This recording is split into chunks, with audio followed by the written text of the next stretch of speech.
في بداية هذا اللقاء الطيب المبارك نرحب بضيف البرنامج فضيلة الدكتور حسن سلمان. أهلا ومرحبا بكم. وعليكم السلام، أهلا وسهلا، حياكم الله.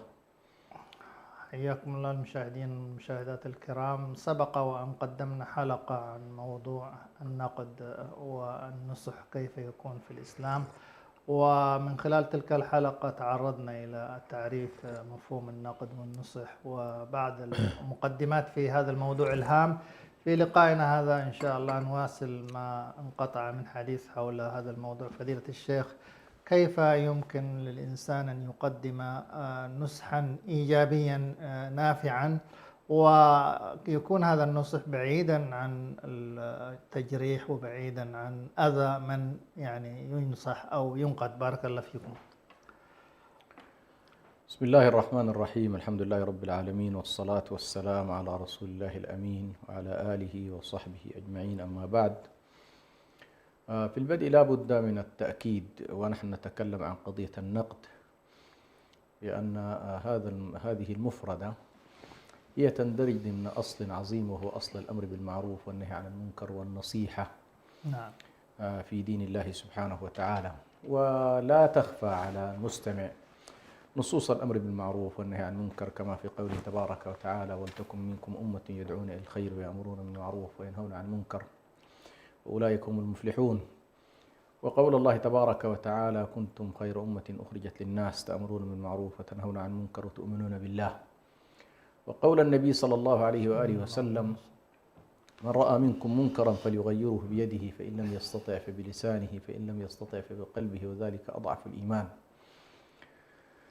وعاب الله تبارك وتعالى على السابقين، على الأمم السابقة خاصة بني إسرائيل، في أنهم كانوا لا يتناهون عن منكر فعلوه.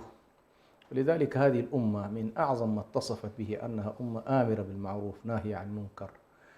وكذلك يجب أن يستصحب في ذلك إرادة الخير، وهو مسألة النصح. والنصح دلالتها العميقة في أن الإنسان يعني ينتقي أفضل المقاصد وأفضل المفردات وأفضل المعاني لتوصيل فكرته.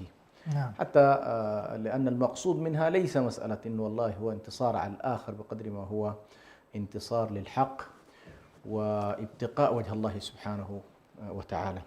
ولذلك جاء في الحديث عن النبي صلى الله عليه وسلم: الدين النصيحة، الدين النصيحة، الدين النصيحة. قلنا: لمن يا رسول الله؟ قال: لله ولرسوله ولكتابه ولأئمة المسلمين وعامتهم. وبذلك أكدت الشريعة على هذا المفهوم العظيم، وهو مفهوم الأمر بالمعروف والنهي عن المنكر والنصح. وكان النبي صلى الله عليه وسلم أحيانا يأخذ المبايعة على النصح لكل مسلم. نعم.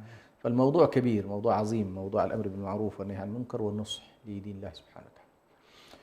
ولما كان الأمر بهذه المرتبة في دين الله عز وجل وله هذا المقام العظيم، فهنالك بعض الأشياء التي لا بد من أن يلتفت إليها الإنسان حتى يكون هنالك تفريق بين النقد وبين التشهير، بين النصح وبين التشهير، بين النصيحة كما يقال وبين الفضيحة. وأكبر المعالم في هذا الجانب هو كيف تستطيع أن تفرق بين الفكرة المنتقدة وبين الشخص المنتقد. فالفكرة تنتقد ويتم تناولها ويتم تفنيدها ويتم الرد عليها. نعم. لكن يجب أن لا يتعدى ذلك إلى شخص صاحب الفكرة. وخصوصا هنا نتكلم عن أن صاحب الفكرة التي نصفها بالخطأ، هنالك طبعا تفريق بين الخطأ والخطيئة. فالخطأ غالبا غير مقصود، جميل. والخطيئة يمكن أن تكون مقصودة.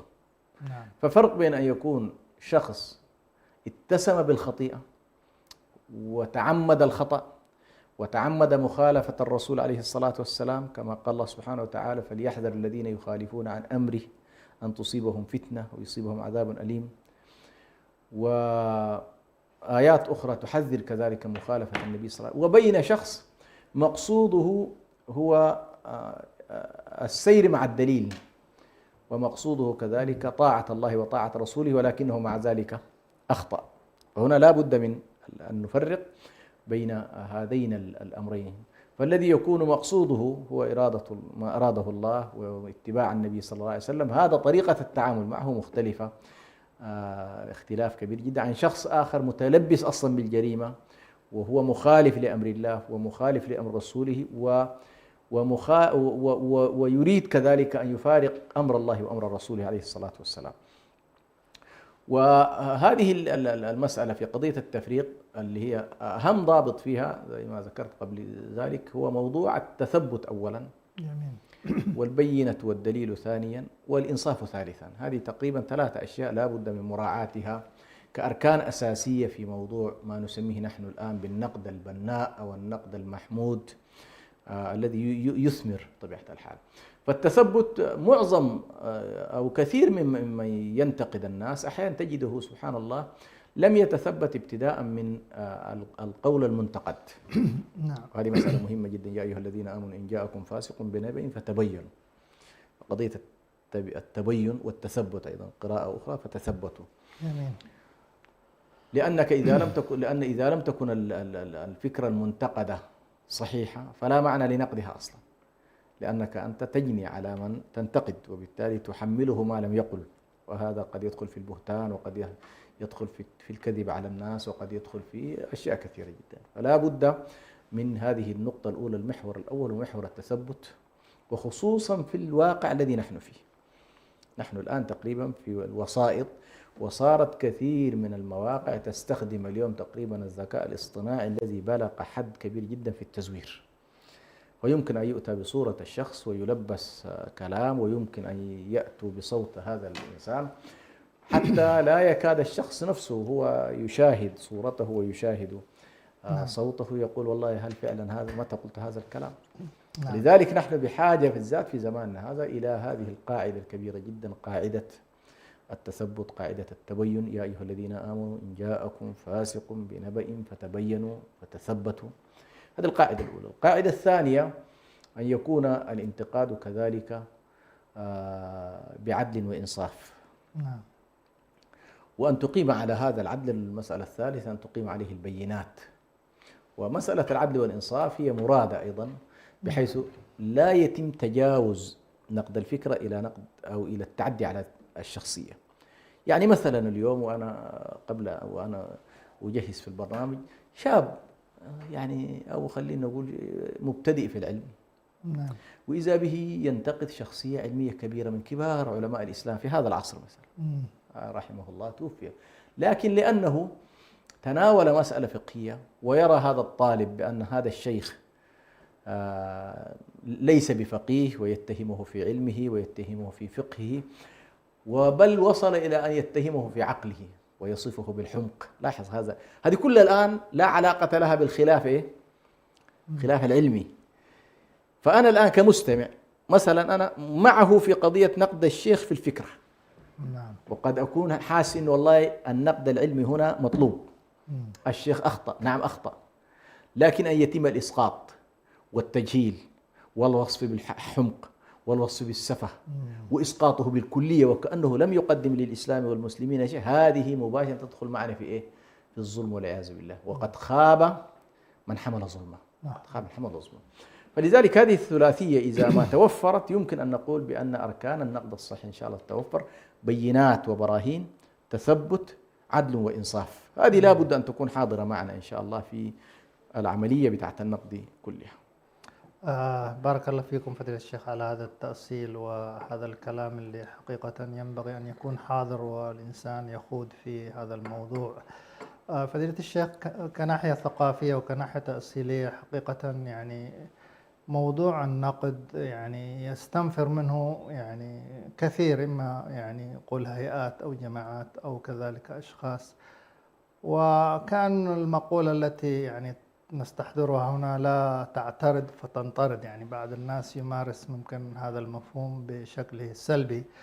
وحقيقة ما يعني المعيار، يعني هل هنالك قداسات لجهات مثلا جماعات أو أشخاص، أو ما المنهج السليم حيال يعني ممارسة وإشاعة ثقافة النقد البناء السليم؟ يعني هل هنالك يعني حماية أو هناك قداسة أو هناك زي ما تقول يعني شيء من ما يسمونه ليحمي مثلا الجهات بحيث لا تمس، أم أن هنالك تكون يعني حقيقة ثقافة يعني تكون واعية وهادفة دائما يعني للتعديل والتقويم، وخاصة نعلم حتى الصحابة القرآن نزل يعني يعاتبهم في بعض الوقائع يعني التي تحدث مننا كبشر ونقوم ونصحح.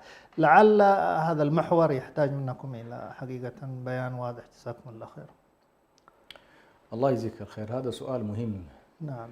مر علي قبل يومين تقريبا واحدة من الأسئلة الاستفسارات أو الفتوى فيها هذا الموضوع، اللي هي موضوع تقريبا كان أثر أو حديث أو شيء منقول عن ابن مسعود رضي الله عنه ينصح واحد من المسلمين في مسألة الإزار، ويبدو أن ابن مسعود هو نفسه كان فيه إشكال في موضوع الإزار حسب ما اعتراض الطرف الآخر، فلما وجه، ويبدو أن ابن مسعود بالنسبة للصحابة في طبقة العلماء، معروف عبد الله بن مسعود في طبقة العلماء وفي طبقة حتى المكثرين من الحديث، وهو من أيضا يكاد يكون اليوم المدرسة الحنفية ومدرسة ما تسمى اليوم مدرسة العراق والرأي تقريبا تستند إلى عبد الله بن مسعود، فهو من فقهاء وعلماء الصحابة رضوان الله عليهم. فاعترض على شخص قال له يعني بلغه موضوع الإزار، ارفع إزارك وكذا. فقال له هذا وأن ترفع إزارك. لاحظت؟ أن ترفع إزارك. فعبد الله بن مسعود بين له مشكلته، إنه عنده إشكال. طبعا معروف ساقي ابن مسعود وفيها بعض الإشكالات على كل. فكأنما ابن مسعود يطيل بعض الشيء ليغطي أمرا في خلقته. سبحان الله. نعم. فلم يعترض على الاعتراض من حيث هو، ولكن بين له. ثم بلغ الأمر عمر بن الخطاب رضي الله عنه، فوبخ هذا الشخص وكاد يضربه. أتعترض على ابن مسعود؟ فكان السؤال إنه هل معنى ذلك أنه لا ينتقد العالم أو لا ينتقد الشخص الذي؟ فكنت أقول لهم لاحظوا هنا أمامنا ثلاث أشياء. نعم. أمامنا موقف ابن مسعود في الاعتراض. ابن مسعود ما قال له كيف تعترض علي وأنا أعلم منك وأنا صحبت رسول الله كذا، لاحظ بين له. جميل. وأمامنا موقف عمر صاحب الدرة الذي رأى أن هذا الاعتراض ليس وجيها، فوقع الإشكال للسائل. ونفس الإشكال يعني كما قلت هنا هذه الموازنة بين فكرة أنه لا قداسة لأحد بعد رسول الله صلى الله عليه وسلم في موضوع الاعتراض على أي موقف تراه أنت عندك عليه حجة من الله، وبين حفظ المقامات. يا سلام. هذا الإشكال بين حفظ المقامات. يعني مثلا لو أن هذا السائل سأل ابن مسعود بطريقة هادئة، أو أنه استجاب مباشرة لأمر رسول الله صلى الله عليه وسلم، لأن عبد الله بن مسعود لا يأمر بأمر من عنده، كان يأمر بأمر من رسول الله صلى الله عليه وسلم. فكان مقتضى الأدب، وهذا ما دعا عمر يحمل الدرة، مقتضى الأدب يقتضي أن يقول سمعنا وأطعنا، ثم يطالب بعد ذلك الطرف الآخر. ففهم عمر بن الخطاب رضي الله عنه أولا نوع من عدم التأدب مع أوامر النبي صلى الله عليه وسلم، وفي نفس الوقت عدم التأدب مع هذا العالم اللي هو عبد الله بن مسعود. فكان اعتراض عمر ليس في جوهر الاعتراض عادي، وكثير ما كان عمر يعترض وكثير ما كان يعترض عليه، بل حتى المرأة وهو على المنبر كانت تعترض عليه. لما تكون حجتها قوية وتكون رأيها قوي كان عادي جدا يتم الاعتراض. فهنا تأتي الموازنة شيخ إسماعيل، وهي أن القداسة بالنسبة لنا في كتاب الله وما جاء عن النبي صلى الله عليه وسلم، فالقداسة للوحي وليس للأشخاص. ده من حيث الفكرة. طيب. نعم. هؤلاء الذين يحملون هذا العلم لهم احترامهم وليس قداسة، لهم احترامهم. نعم. بمعنى أن يحتفظ لصاحب المقام بمقامه.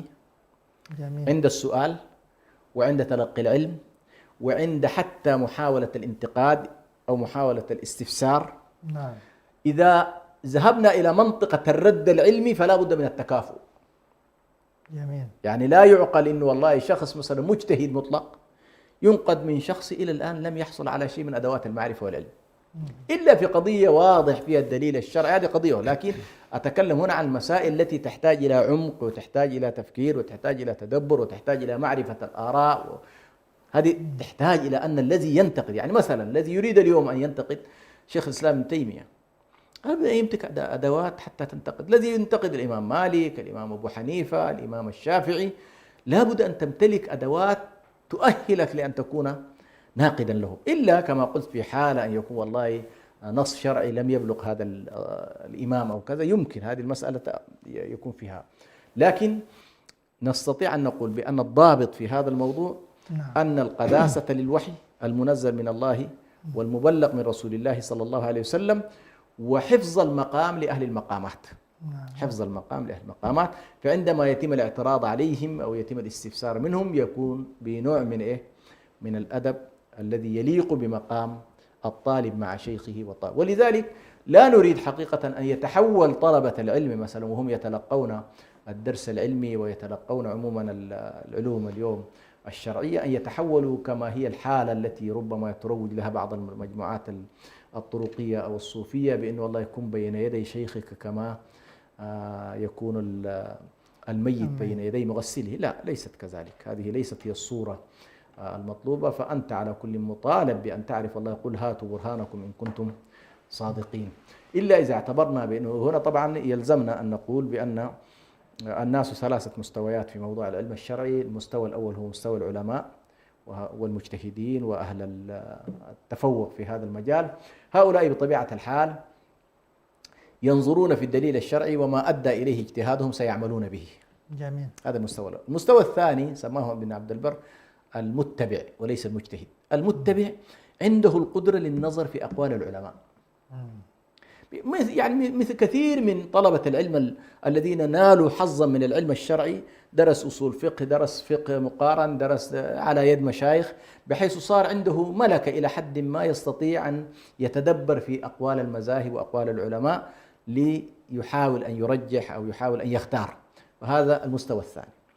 المستوى الثالث وهو الذي ربما تكون القاعدة الأعرض في المجتمعات هو المقلد. والمقلد يقال بأنه لا قدرة له حتى أن يطالب بالدليل لأنه ما عنده القدرة للفحص في الدليل. فهذا دوره أن يسأل من يثق به من العلماء ويعمل بإفتائه سواء ملكه الدليل أو لم يملكه الدليل. فالمستوى الوسط هذا مساحته في الأخذ والرد والتلقي والتعليم أكبر من دور دور المقلد. بالنسبة للمجتهد مع المجتهد هذا طبيعي جدا أن يختلف معه، أن يرد عليه، أن ينتقده، عادي، هذه لا إشكال فيها. المستوى الثاني مستوى المتبع، هذا مستوى تمحيص ما عند الشيخ أو ما عند الإمام من أدلة حتى يستطيع أن يصل من خلالها إلى الاختيار الأصوب من الآراء. وكل ذلك كما ذكرنا مع حفظ المقامات. جميل. ولذلك كان مما انتقد على العلامة الشاطبي عليه رحمة الله اللي هو عنده عبارة يقول فيها وترك الاعتراض على الكبراء محمود. وكان في هذه الجزئية كأنما جنح إلى فكرة التصوف. لاحظت؟ وترك الاعتراض على الكبراء، نحن نقول وترك الاعتراض على الكبراء محمود في حالة أن الشخص أصلا لا يمتلك أدوات أدوات التمحيص وأدوات التلقي. ودي قاعدة عامة في عوام الناس. صحيح ما عندك قدرة أنك أنت والله اليوم تنتقد الشيخ الذي تتلقى على يديه، وستتلقى، والذهاب إلى الاعتراض قبل التأهل معيب. يمكن أن تكون العبارة صحيحة، يعني قبل التأهل ترك الاعتراض على الشيخ، ترك الاعتراض على العالم، ترك الاعتراض على المجتهد.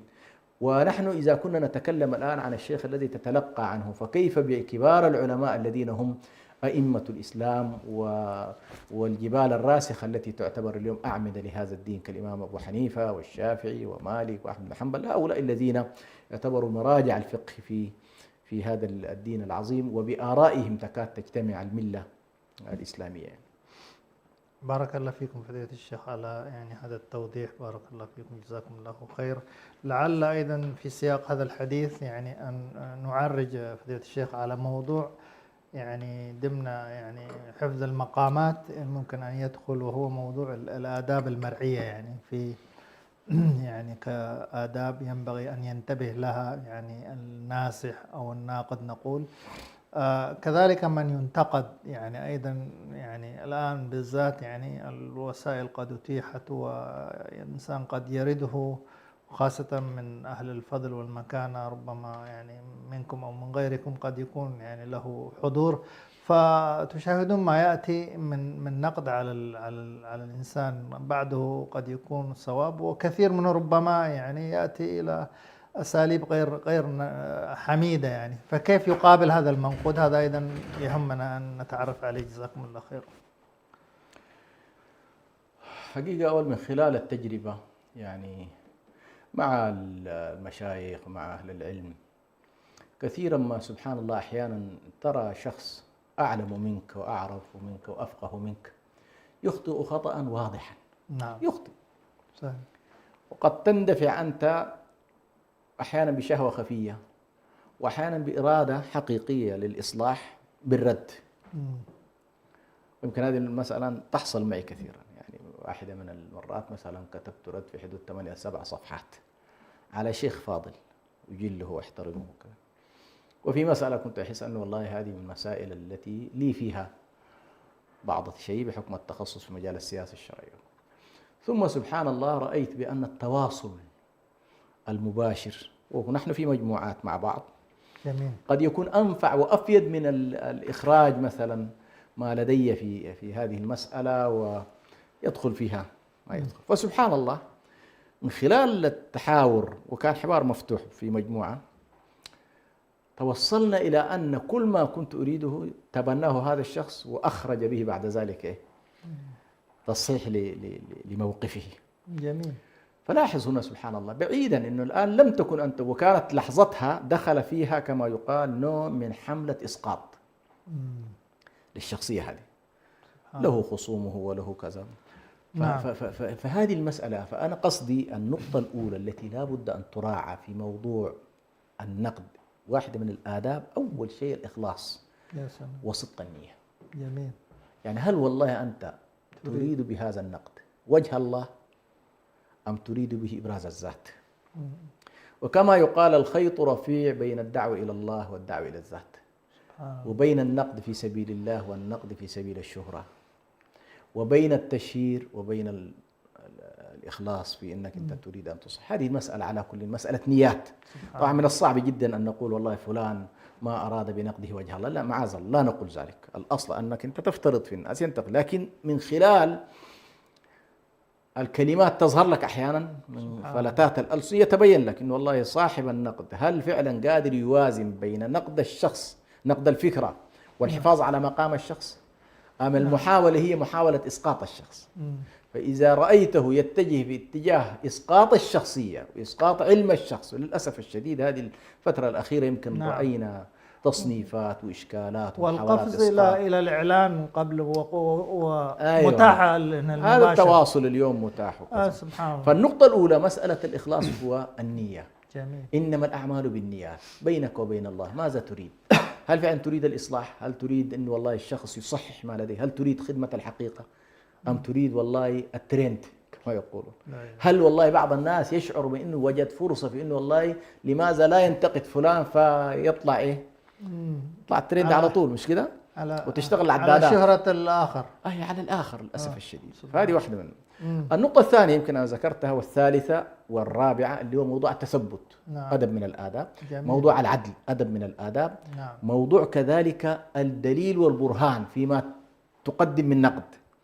ما هي الأدلة التي استندت إليها؟ ما هي البراهين؟ ما هي كذا؟ ما هي الأقوال؟ هل هذا القول الذي يقول به فلان مسبوق فيه أم أنه أتى بمنكر من القول لم يسبق إليه؟ ودي يمكن كان سبحان الله في السودان دائما تواجهنا بعض المشكلات.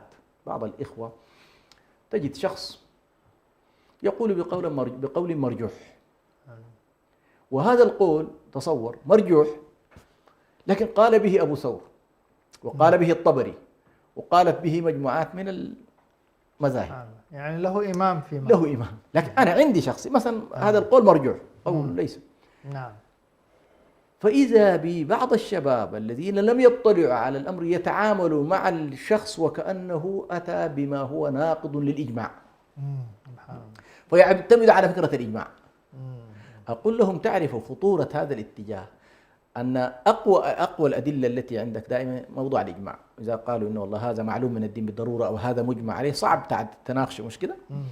لكن تصور لو أنا هدمت لك الإجماع وقلت لك والله قال به فلان وقال به فلان وقال، أقوى دليل عندك انتهى. هنا في مسألة الأدلة على وجه التحديد. فلا بد لطالب العلم وهو ينتقد أن ينظر إلى أن هذا القول هل هو معلوم من الدين بالضرورة فخالف الشخص ما هو معلوم من الدين، وغالبا أهل العلم ما يقع في هذا. هل هذا الشخص خالف الإجماع الذي فعلا عليه أهل الإسلام؟ جميل. والإجماع فيه إشكالات كثيرة، لكن على الأقل والله هنالك كثير من المسائل اليوم تعتبر مسائل إجماع، سواء كانت في التفسير أو كانت في الفقه أو كانت في الحديث إلى غير ذلك. فأيضا ينظر في هذا الموضوع في الأدلة ووزن الأدلة نفسها وحجم الأدلة. النقطة الرابعة موضوع الاحترام، احترام الشخص. جميل. وحفظ المقام له، ده برضو من الآداب التي التفريق بين القول وقائله. ذكرنا بأنه والله يمكن سبحان الله أن يكون القول كفرا، حتى نمشي بعيد جدا. القول قد يكون الذي يقوله الإنسان قد يكون نعم. كفر، ولكن القائل لا يلزم أن يكون كافرا. هنالك الكثير من الموانع التي، لماذا؟ لأنك أحيانا تحاكم الشخص إلى لوازم قوله. لازم القول أحيانا قد يكون كفر، كما هي بعض الطوائف التي حاولت أن تدخل في تعطيل أسماء الله تبارك وتعالى. لوازم هذا التعطيل قد يكون حتى نفي الذات نفسه، أو تعطيل كامل كما هو الجهمية مثلا. ومع ذلك كيف تعامل أهل الإسلام؟ حاولوا أن يفرقوا بين القول والقائل في مسألة الحكم على الشخص. يكون حكم على الفعل، الحكم على القول. فيمكن أن تقول هذا القول باطل، هذا القول كفر، هذا القول بدعة، هذا القول كذا، هذا القول مرجوح، إلى غير ذلك مما يمكن أن تكون من درجات الانتقاد. وده يدخل معنا عموما في الإنصاف وفي العدل الذي تكلمنا عنه. اختيار المفردات، نعم، هذه مسألة مهمة. أحيانا سبحان الله القول صواب، ولكن أنت غلفته بغلاف ليس صائبا، واضح؟ فهي تقع في إشكال. كثير من الناس تجد سبحان ينفر من الشخص بمجرد ألفاظه، مع أن المضمون قد يكون صحيح. وهذه تحصل معنا في المجالات الشرعية وحتى في المجالات العادية. كثير من الناس يقول لك والله يا أخي الشخص الفلاني أو الطبيب الفلاني أنا أبغض أسلوبه هو كذا، طيب ما يقوله صحيح ولا؟ يقول لك ما يعنيني، أنا لا يهمني أن يكون صحيح. لماذا؟ لأن هذا ولو كنت فظا غليظ القلب لانفضوا من حولك. هذه طبيعة الإنسان، لا يحب أصلا المفردات التي لم. أيضا لا بد في مسألة النقد الجزئية خاصة متعلقة اليوم برموز الدعوة الإسلامية والدعاة وطلبة العلم المؤثرين الذين تستهدفهم القوى الغربية ويستهدفهم التيار العلماني وتستهدفهم مجموعات الإلكترونية للأسف الشديد، الذين يحاولون اليوم أن تشيع الفاحشة ويشيع المنكر وتشيع الحالة العلمانية في المجتمعات. لا بد عندما نريد أن ننقد شخصا أن ننظر إلى موضوع المصالح والمفاسد. فهل الأفضل التواصل المباشر؟ هل الأفضل التصويب الذاتي؟ ولا والله لا، نحن جميعا تقريبا ننطلق كهجمة واحدة وفجأة نعمل على إسقاط الشخصية يعني. فهذه وللأسف الشديد نحن خلينا الآن يمكن من الحالة الإسلامية العامة إلى حتى حالتنا الإريترية. ما أسهل الإسقاط في مجتمعنا يعني ببساطة شديدة جدا. يمكن مجموعة من الشباب عندها منصة من المنصات تستطيع أن تتناول من تشاء، لا رعاية لسن ولا رعاية لعلم ولا رعاية لأقدمية ولا رعاية كل ذلك يسقط. مع أن النبي صلى الله عليه وسلم طبعا في حديث صححه جمع من العلماء يقول أقيلوا ذوي الهيئات عثراتهم إلا الحدود. ذوي الهيئات لهم عثرات، وأي مجتمع لا يحاول أن يراعي ذوي الهيئات فيه يعتبر مجتمع لا رأس له ولا كبير له. والمجتمعات التي تفتقد إلى الكبير الذي يسمع إلى كلمته ويمكن أن يكون موجها ويكون مرشدا ويكون دالا للخير، فإن هذا المجتمع طبعا سيكون مجتمعا فيه فلتان وفيه إشكالات كبيرة جدا يعني. أيضا من الآداب عدم التسرع. هي جزء من الكلام الذي ذكرناه، عدم التسرع. من الآداب كذلك أن الشخص الذي انتقد إذا تبين له وجه الحق والصواب أن يكون هنالك رجوعا وأوبة إلى الله سبحانه وتعالى.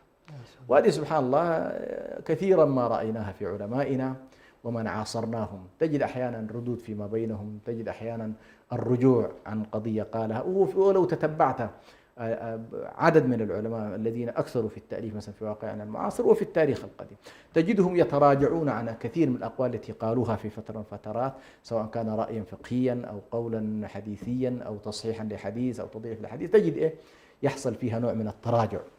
وهذا طبعا سلوك مهم جدا، وخاصة المقولات التي اشتهرت عن الأئمة الأربعة: إذا صح الحديث فهو مذهبي، إذا رأيت أني قلت قولا خالف قول رسول الله فاضربوا بقول الرضا. هذه كلها مقولات تدل على أن السلف والأئمة رضوان الله عليهم كانوا على استعداد للرجوع. للأسف الشديد صارت عندنا الآن فلسفة أو فقه الرجوع إلى الحق أو الإعلان عن الخطأ، وكأنما الشخص يعني فقد مكانه. ليس كذلك، بل قد يرتفع الإنسان عندما يكون رجاعا وأوابا إلى الحق يعني. فالرجوع عن الخطأ والاعتذار عنه كل ذلك يدخل معنا إن شاء الله في موضوع آداب النقد وضوابطه يعني. جزاكم الله خير على هذا البيان والتوضيح فضيلة الشيخ. لعل يعني يمكن أن يعني بعد هذا أن نختم بقضية أيضا مهمة، قضية حقيقة يعني التربية على إشاعة يعني النقد والنصح البناء الذي حقيقة يحمي الفكرة ويحمي المبادئ، ويجعل حقيقة المجتمع يعني مجتمع متقبل، يعني ما يكون مجتمع يعني متحجر على نفسه إن صح الإطلاق، يعني لا يسمع نصحا ولا حقيقة يفتح منافذ لما يفيده هذا النقد من تصويب ومن تغذية ذاتية لمجتمعاتنا، سواء في البناء من الأسرة، يعني من الأسرة إلى المجتمعات الأكبر كجماعات أو كأمة حقيقة. ونعلم من قول عمر لأبي موسى الأشعري في كتاب القضاء: ولا يمنع عنك قضاء قضيته بالأمس أن تراجع فيه رأيك، فإن الحق قديم لا يبطله شيء، أو كما ذكر عنه. لعل يعني أن يكون هنالك من في هذا توضيح من شخصكم من فضيلة الشيخ الكريم على فتح روح الثقافة يعني التي تجعل هذا الأمر مشاع يعني ومقبول ومتاح ومنافذه مفتوحة، لا تكون محجرة. بارك الله فيك. طبعا من الأساسيات التي جاء بها هذا الدين العظيم هو أن يكون الإنسان موطن نفسه على قبول الحق. جميل. يعني أهم شيء، والذي جاء بالصدق وصدق به. يعني أهم قضية أنه الإسلام يعلمك إياه أنه والله ترفض تماما قبول الآراء بلا دليل. قل هاتوا برهانكم إن كنتم صادقين. أيا كان هذا الأمر يحتاج إلى دليل نقلي، تأتي بالدليل النقلي، يحتاج إلى دليل عقلي تأتي بالدليل العقلي، يحتاج إلى دليل تجريبي يجب أن تأتي بالدليل التجريبي. قل هاتوا برهانكم أثارة من علم إلى غير ذلك. يعني مسألة إنه والله يهيئك الإسلام إلى أن يكون كما يقولون تتعامل مع الجميع بعقل بعقل مفتوح، حيثما وجدت الدليل اتجهت إليه. وقد عاب القرآن الكريم فكرة الآبائية: إنا وجدنا آباءنا على أمة، يعني ليه فكرة القطيع. أنت لا تكون كالقطيع، كن مع الحق، اعرف الحق تعرف أهله.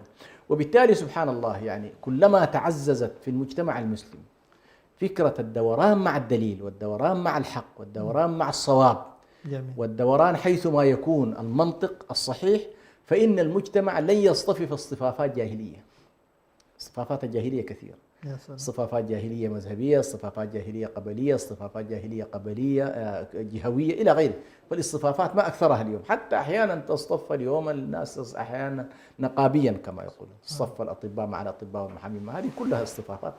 فإذا تهيأ المجتمع وتربى على هذا الجانب وتجنب ما يتعلق بالأخطاء المترتبة على هذا، هنالك أخطاء تترتب على قضية النقد وغير ذلك، منها الهوى، منها التعصب، يعني كثير من الأشياء التي تمنع الناس. فالقرآن الكريم مثلا منعنا أن نذهب في اتجاه بلا دليل. أمرنا أن نطالب بالبينات. جميل. بين لنا فكرة الحق نفسها قائمة على مجموعة قواعد. فكرة الحق نفسها باينة، منها البينة للتزيين، فكثيرا ما تكون هنالك حالة تزيين تمر على الإنسان وهي ليست بينة. أفمن زين له سوء عمله، مش كده؟ نعم فرآه. أيوة، فرآه حسنة. ففرق كبير بين إنه البينة والتزيين، دي في قواعد مهمة في معرفة الحق. هل والله هذا الأمر هو تزيين من النفس، تزيين من العقل، تزيين من الشيطان، أم عليه بينة واضحة لا التباس فيها؟ النقطة الثانية أن الحق لا يعرف بالأكثرية، هذه قاعدة مهمة في قواعد الحق. بمعنى أنه والله الله عز وجل يقول أكثرهم لا يعلمون، أكثرهم لا يؤمنون، أكثرهم، فالقضية ليست قضية أكثرية. فهب أنه والله كثير من الناس قالوا والله الله غير موجود، هل يعني ذلك نفي وجود الله؟ لا يعني ذلك. هب أننا نحن في هذه الغرفة لأننا حاليا لا نرى الشمس، قمنا اتفقنا أنا وأنت قلنا والله لا توجد الشمس، العالم كله اليوم يرى الشمس مثلا، فنفيك لأمر وهو موجود على الحقيقة، هذا أيضا من القواعد المهمة، أن الحق لا يعرف الأكثرية، لأنه كما قال النبي صلى الله عليه وسلم يأتي النبي وليس معه ليس معه أحد. فهل كون النبي صلى الله عليه وسلم ما جاء معه أحد هل يعني ذلك أن النبي لم يكن معه الحق؟ بالعكس، كان معه الحق وكانت معه البينات إلى غير ذلك. كذلك من قواعد معرفة الحق أن الحق لا يعرف بالآبائية. لا تقل والله وجدنا آباءنا على أمة وإنا على أثارهم. على كل، هذه الفكرة المركزية اللي أنا أحاول حقيقة أركز عليها، إنه موضوع الحق والدوران مع الحق وتربية أبنائنا على هذا الموضوع، اللي هو والله أن تطالبوا بالبينات، أن تطالبوا بالأدلة، أن لا تذهبوا في طريق إلا وقد عرفتم مآلات هذا الطريق، أهو صواب أم هو خطأ، هل هو مما دل الله عليه، هل مما دل عليه رسول الله صلى الله عليه وسلم، إلى غير ذلك. هذه أهم قضية حقيقة نحتاج إلى أن نتربى عليها في سيرنا في هذا الطريق. بارك الله فيكم فضيلة الدكتور الشيخ حسن سلمان، وفقنا الله وإياكم. وحقيقة ما ذكره من أن التربية على البينات ومعرفة مآلات الطريق ينبغي أن تكون حاضرة في هذا الموضوع الهام. بارك الله فيكم المشاهدون والمشاهدات الكرام على حسن استماعكم. إلى أن نلتقيكم في الأسبوع القادم مع حلقة جديدة، نستودعكم الله. السلام عليكم ورحمة الله وبركاته.